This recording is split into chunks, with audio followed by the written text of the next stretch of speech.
Yes, y'all. It's your boy Cam Legend. I hope all is well with you today. Today's video is going to be a deep one. Your soul's purpose. What is your soul's purpose here on earth? What is your job? What is there to be fulfilled from a higher aspect? That's what I'm going to be going into today.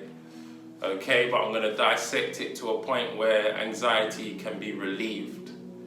Right now, we're living in a time right now where there's a lot of uncertainty. I can definitely feel it, but I'm very much inwards and I'm protecting my energy at all costs, which gives me the ability to speak about these subjects with no fear in my heart. Okay, but before I proceed, please press the like button. If you're new, please consider subscribing.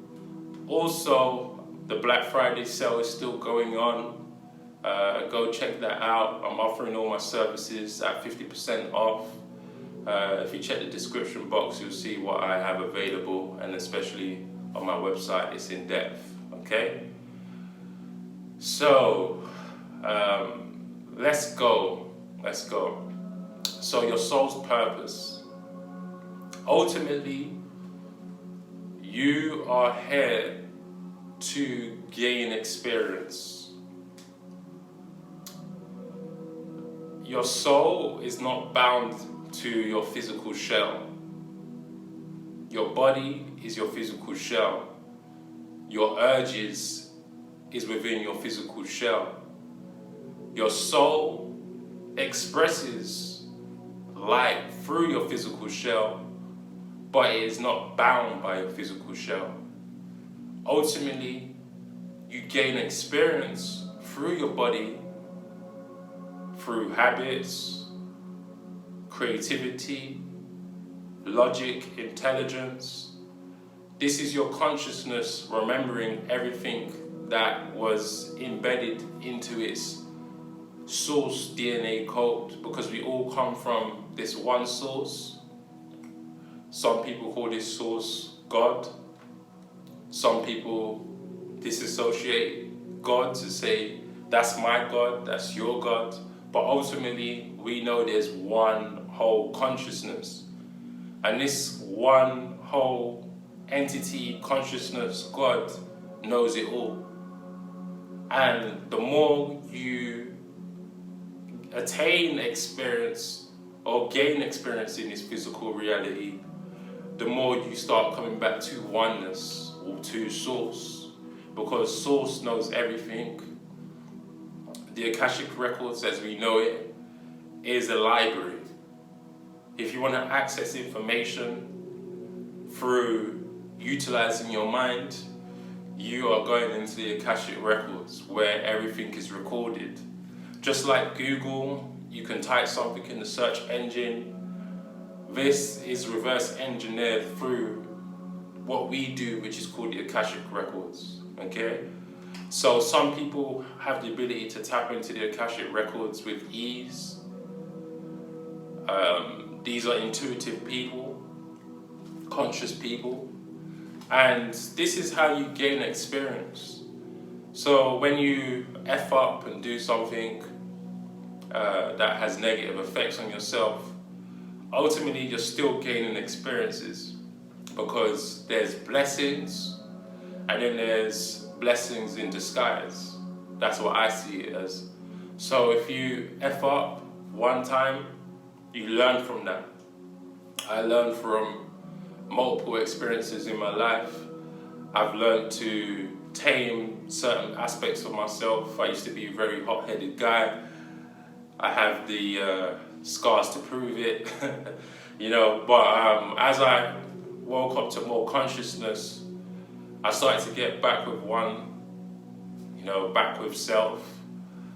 And, you start learning how to navigate through this physical reality.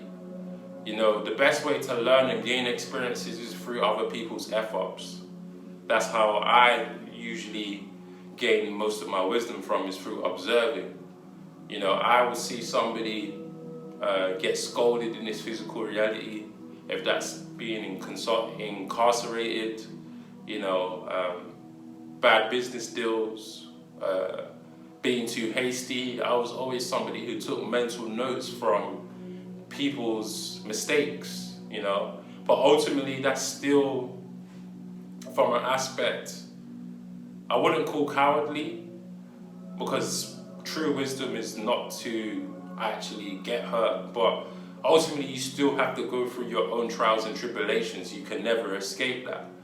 So although you may watch somebody F up and know, okay, I don't do that, it's not cowardly, like I said, but ultimately you're only gonna know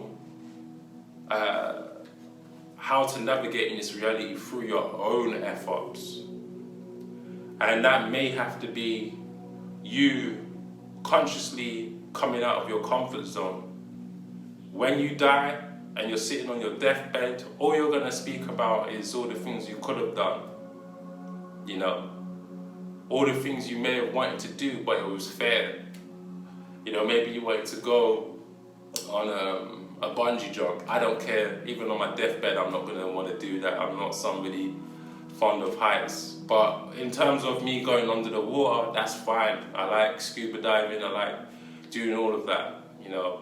But I'm not one of those guys who likes heights, you see, you know. But that's me who knows myself. You know, you have to know yourself. But ultimately, who knows, I may have a midlife crisis and that's what I want to do, you know. But ultimately, we have things to fulfill in this reality. We gain experiences from it. And our consciousness, when we start the reincarnation process or ascension process, we take these memories with us. So if we do come back here on this physical plane, we're embedded with this knowledge. I'm a Pisces, which is a 12th zodiac house, Aries moon. So it's like I have a full rotation, anti-clockwise rotation of this reality, and it's no surprise that when I was born, I was just clued up. There was just certain things that I just knew was BS in the matrix. I always saw past the veil even when people didn't, and it may take years, months for things to manifest, but people always say you're right, you know. So ultimately, this could be because I gained experience through past lives. The 12th zodiac house is a mystical one. I live a mystical life in 3D, you see, and water, fish, water holds memory. We know this, you know. Water chooses the path of least resistance. We know this. Water literally can flood seas, you know. So water has a sensitive side to it, but it also has a venomous side to it, a monstrous side to it, sorry, because it has the ability to flush out a whole town through a tsunami, you know, a whole city through a tsunami. So water is something not to be played with, you know. So this water holds consciousness. How does it hold consciousness? Well, through the cells, you see, and we are made up of 70 to 80% water. This is why we feel in our belly, you know, they say trust your gut, but your gut has intelligence. How does it gain intelligence? Through your habits, through trauma.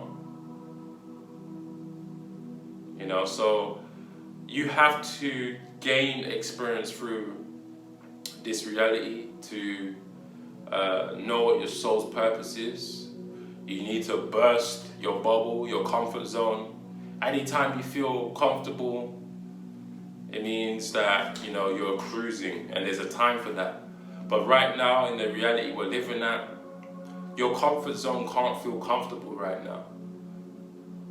What people usually do in times of adversity, they go into paralysis analysis. So they're just analyzing everything play out, and they're paralyzed by it. Ultimately, you need to take action.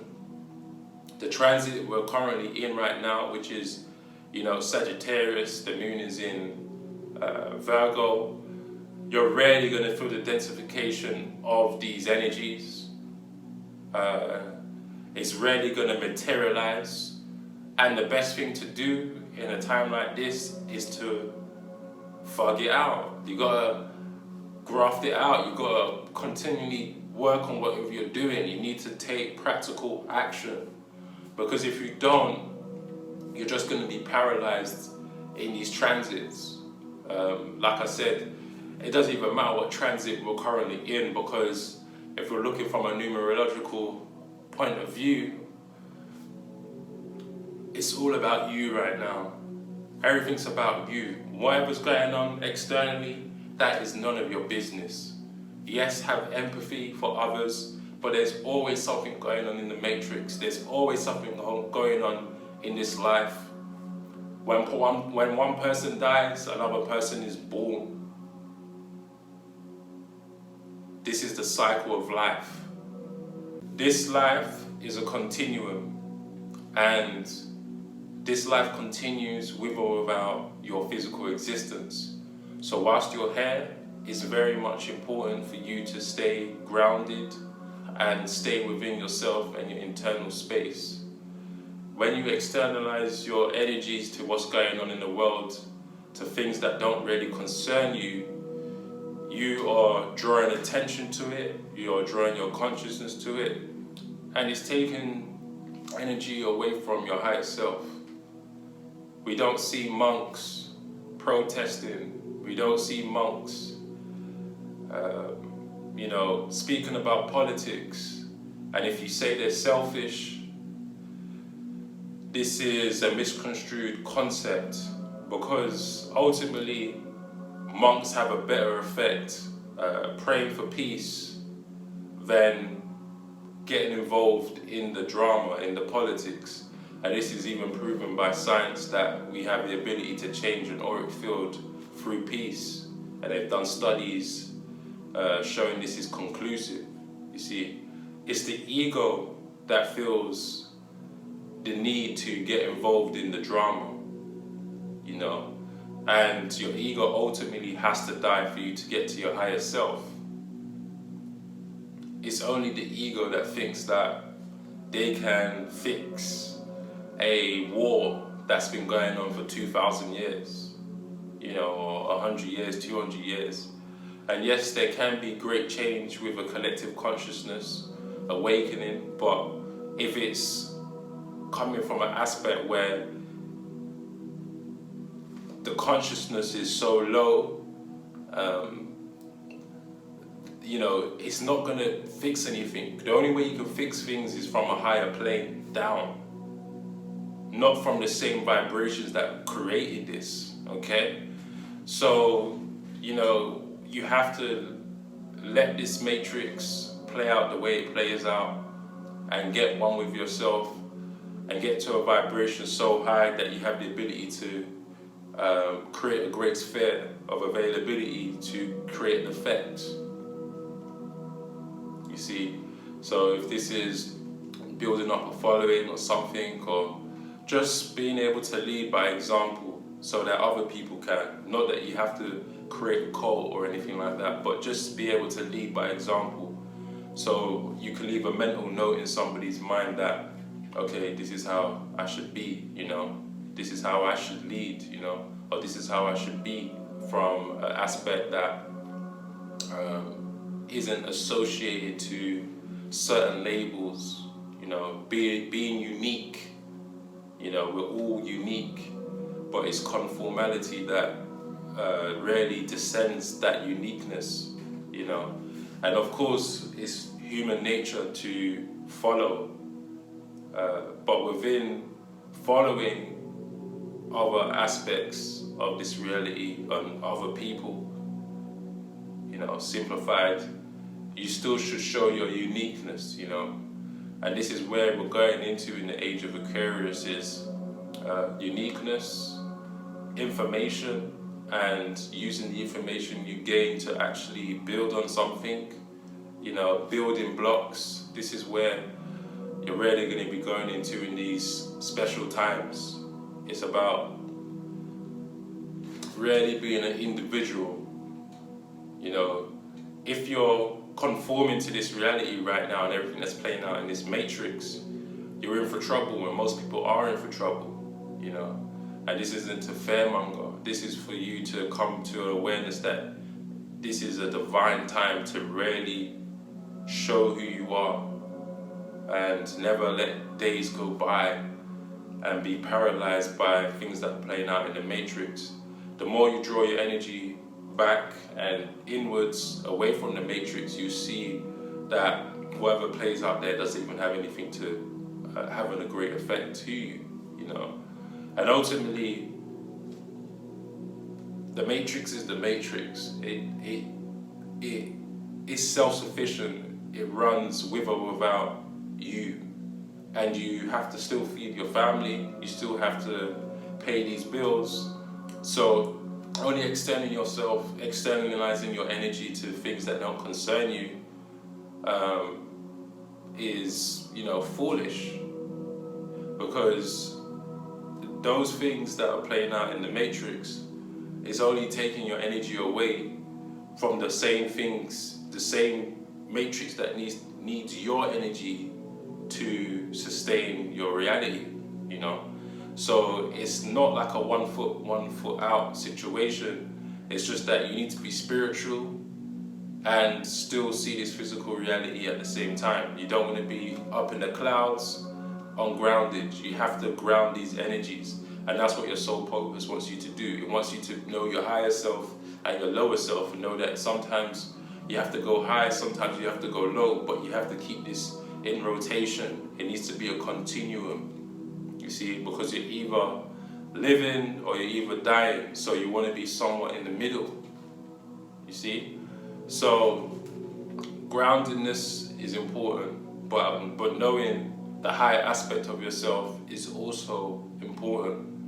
So you really have to balance yourself. Once you know that you get to your soul's purpose, you may be able to find what you really like and monetize it, and, you know, make a profitable business, or not even business, just a career, whatever, you know. Entrepreneurial lifestyle isn't for everyone.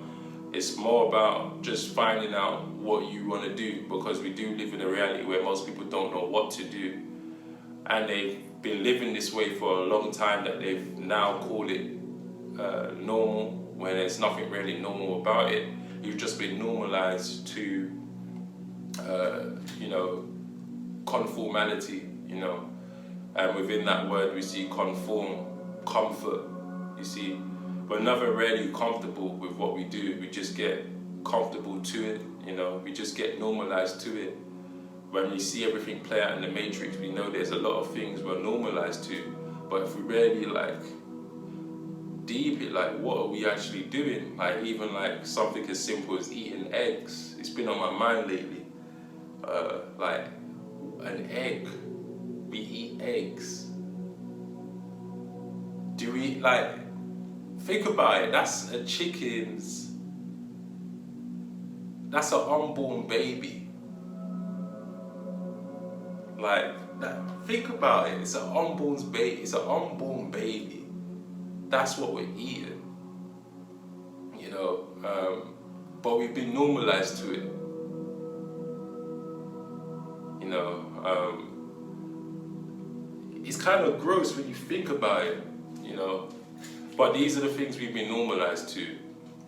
There's many things in the matrix we've been normalized to. And you have to think about what is the deeper spiritual meaning to all these things that we do, you know. And that's what you start to question when you start getting to your higher self, because you really realize that your brain just gets rationalized.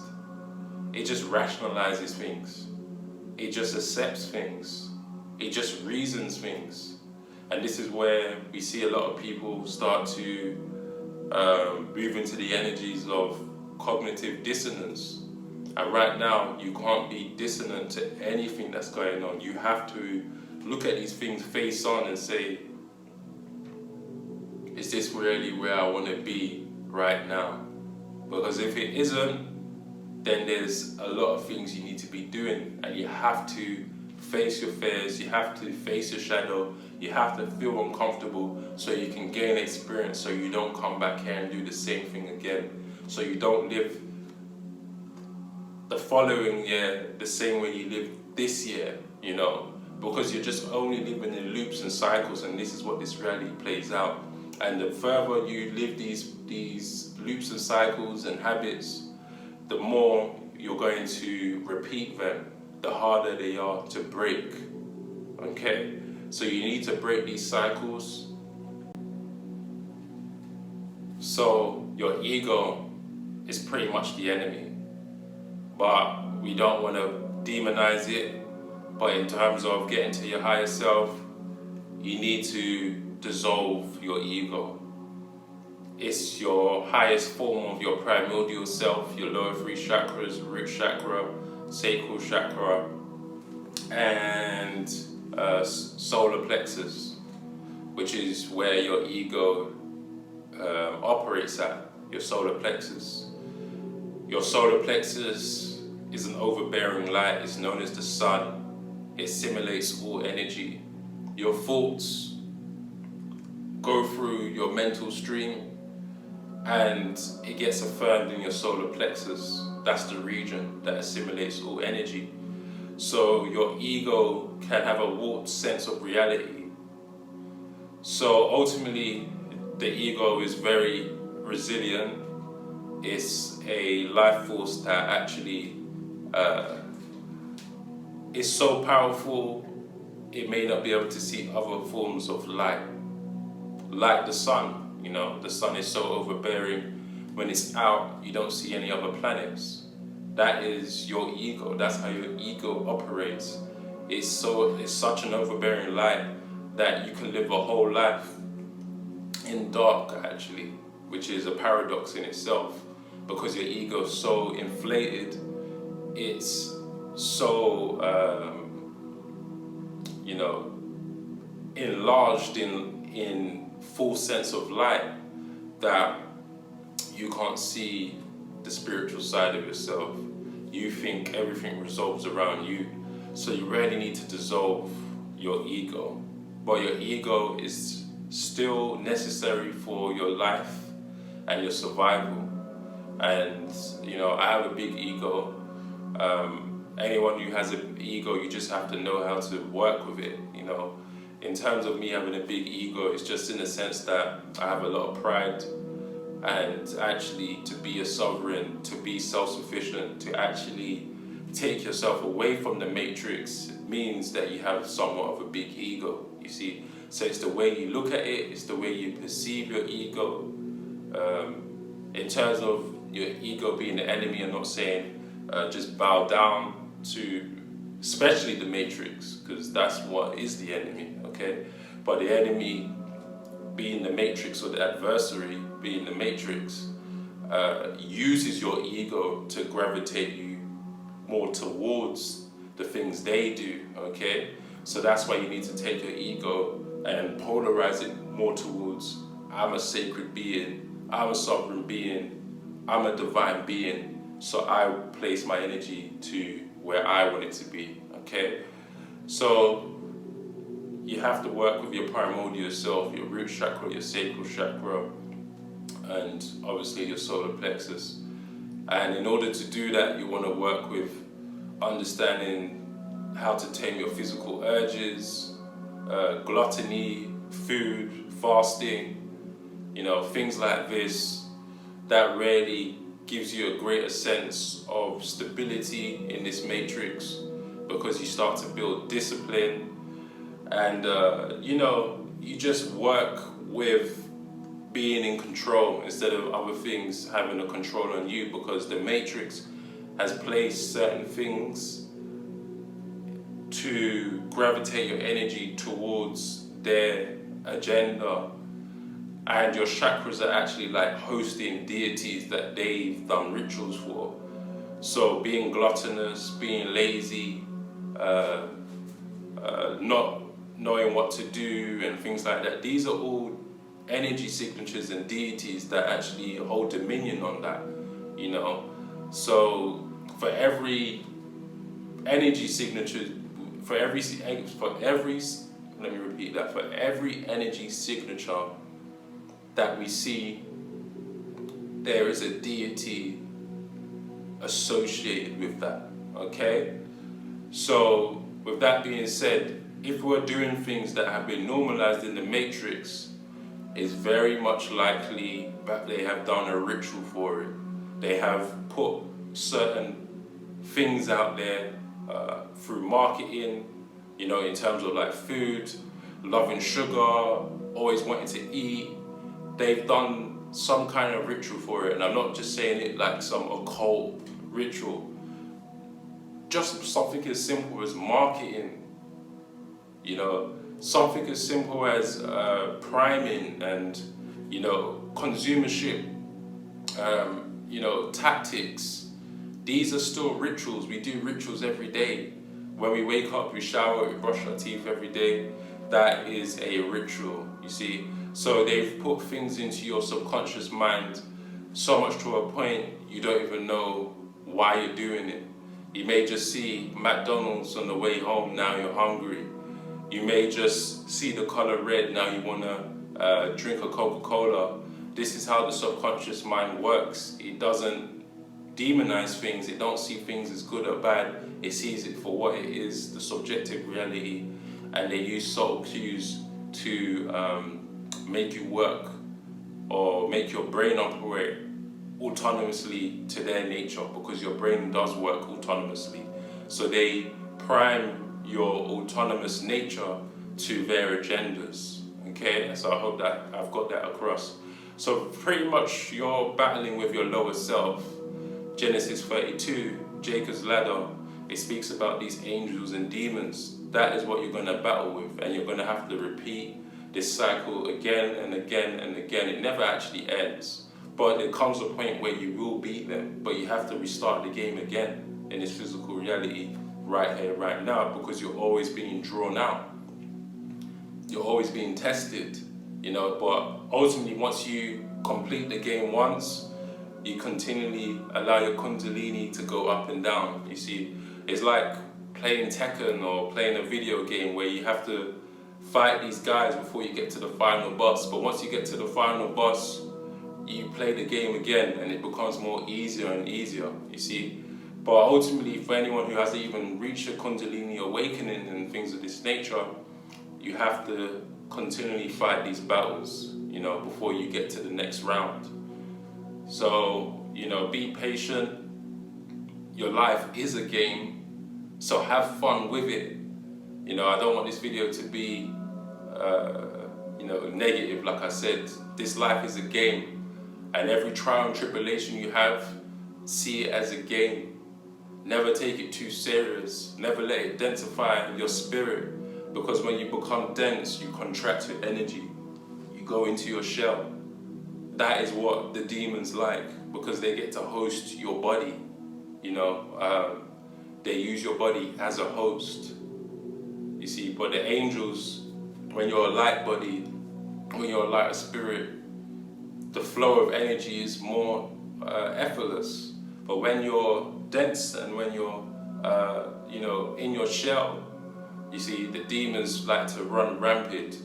They get to do what they want, you know, on you. You know, and you know, there is angel time, demon time, and we know we hear about this a lot. And actually, demons ain't what we see it to be. But in the subject that I'm speaking about right now, I'm saying that when you go down in your lower vibration, don't stay there.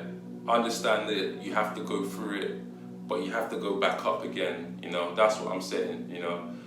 If you're going through a phase of eating a lot, which would be demon time, or horny, you know, having a lot of sex, whatever, you know, if you're going through these phases in your life, just understand that it should be temporary. You know, you shouldn't stay there.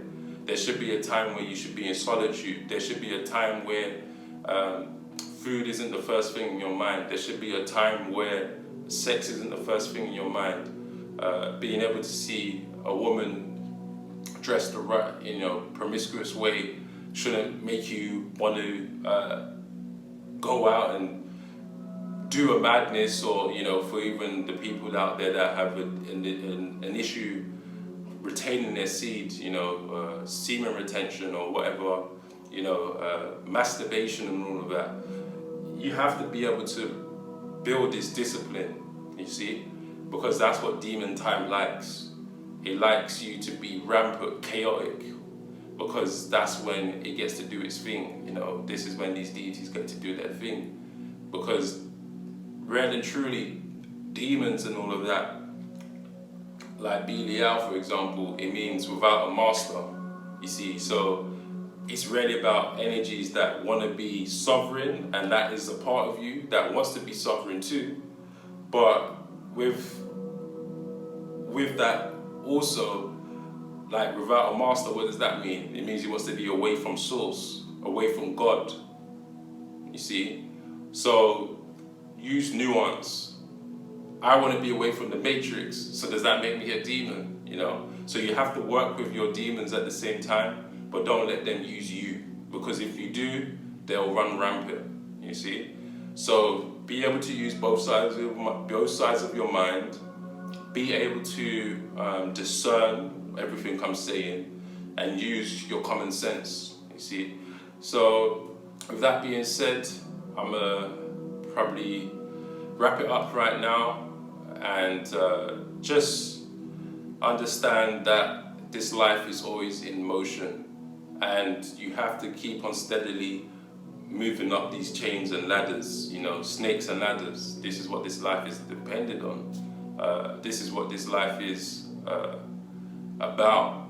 It's about snakes and ladders, and that's a game you played as a child. No surprise. Why? Because our chakras is aligned on a ladder, but you're always going down by the snake, Adam, Eve, the serpent. You see how they program you with these games as a kid. Anyway, that's another time we can speak on that. Okay, if you like this video, you know what to do. Peace.